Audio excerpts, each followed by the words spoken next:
In the Caribbean country of Haiti, armed gangs have been terrorizing the population for years. They kill and torture, intentionally burn houses down, kidnap people for ransom, and it's forced hundreds of thousands of people to flee their homes. A UN-backed security mission led by Kenyan Police has been working to stabilize the country, but it seems the gangs are regaining strength. A recent spate of attacks in the Haitian capital uprooted thousands of people in a matter of days. A UN helicopter was attacked by gangs. 2 airlines have suspended flights. The Haitian police say that gangs could soon take control of the entire city of Port-au-Prince. Our next report is from DW correspondent Mariel Mueller, who traveled to Port-au-Prince to meet survivors of gang violence. And a warning to you, this story contains graphic descriptions of extreme violence. Armored cars patrol trash-littered streets. This is what much of Haiti's capital looks like these days. Most residents left this area a long time ago. We're on the boundary of gang territory, and despite fierce battles, the police have been unable to restore safety. A street vendor tells us why she still comes here. It's even more dangerous where I live, and I can't sell anything there. Here, I can make at least a little money to take care of my children. We don't have time to get more of her story. The gangs can appear at any moment. They're very dangerous. So we drive on to meet people who have fled the violence. The UN says 700,000 displaced people are now living in makeshift shelters, like former theaters or abandoned government buildings. Immaculée Civil is one of them. She tells us about a day in August last year when she came home to find her house burned down. Inside were the charred remains of her husband and her mother. I found their burned bodies and possessions. I could barely recognize them. Trauma and fear made her move to a safer neighborhood, but she couldn't escape the danger. A few months later, gang members abducted Immaculée on her way to work. What followed is difficult to listen to. They kidnapped me. They beat me. They knocked some of my teeth out. They hit my head with an iron stick. They demanded $10,000 to release me. While they called my family for the money, they kept beating me. They also raped me. She says her kidnappers tortured her every day. I fainted a few times. At one point, I thought I'd die.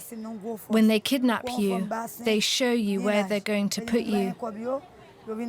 Those whose relatives don't pay have their limbs cut off and are thrown into a hole to die. It's a large hole, the size of a swimming pool. How many dead bodies she saw in that hole, she doesn't know.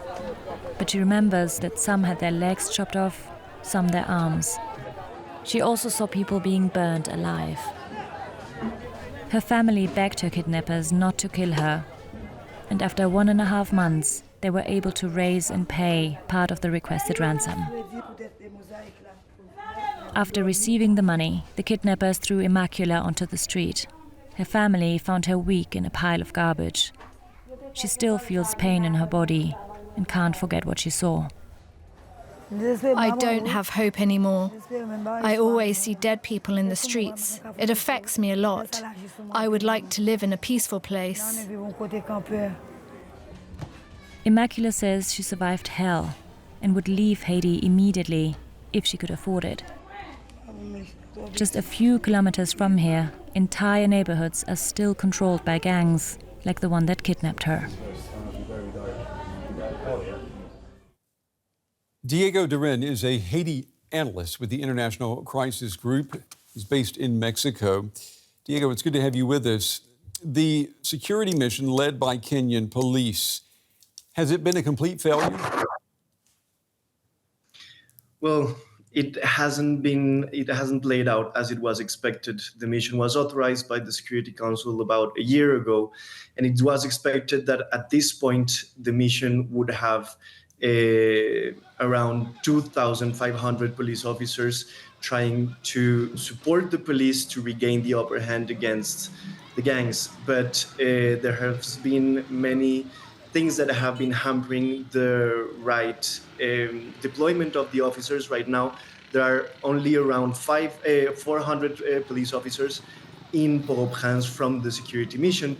So the mission is really understaffed, under-equipped, and it doesn't have enough means to really implement its mandate in Haiti. Well, why is that? Why does it have such a shortage of manpower, and why is there a shortage of equipment? Well, this is not a UN mission, so it is not financed by assessed contributions as other peacekeeping operations that have been in Haiti. The main financial backer for now is the United States, who has contributed over 300 million for the mission. That has been mainly used to construct the operational base of the mission, to vet the officers and train the officers that have been deployed.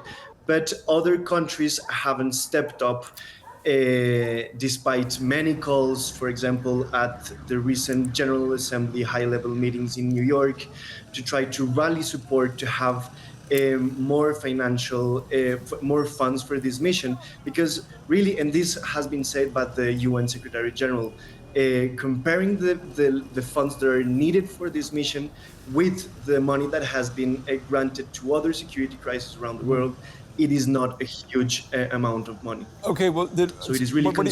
Diego, what are you saying? Do we need then a proper UN peacekeeping mission to be sent to Haiti? Would that do the job of helping to restore, rule of law and some sort of social peace in the country?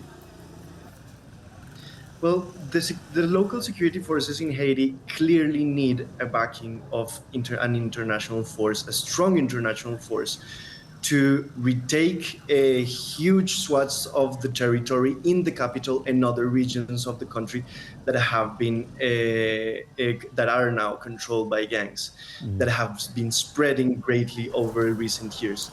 So why do you think? Diego, let me just ask you: why do you think the UN though hasn't taken that step to send in a peacekeeping mission? I mean, it's obvious that what is being done is not working. Well, it was discussed as some of the options that were on the table, but it was somehow the last resort option, because in Haiti there was a UN peacekeeping mission called MINUSTA between 2004 and 2017 that did achieve to reduce the violence in the country. But it also was many peacekeepers committed crimes, were involved in sexual abuses. They introduced cholera in 2010. So there were many scandals that made Haitians to be reluctant to have another peacekeeping UN peacekeeping operation. So that's why this multinational force led was envisaged. Unfortunately, we're out of time, but I appreciate you taking the time to talk with us. It's a complicated story. We appreciate the clarity from you, Diego Da Rin. Thank you.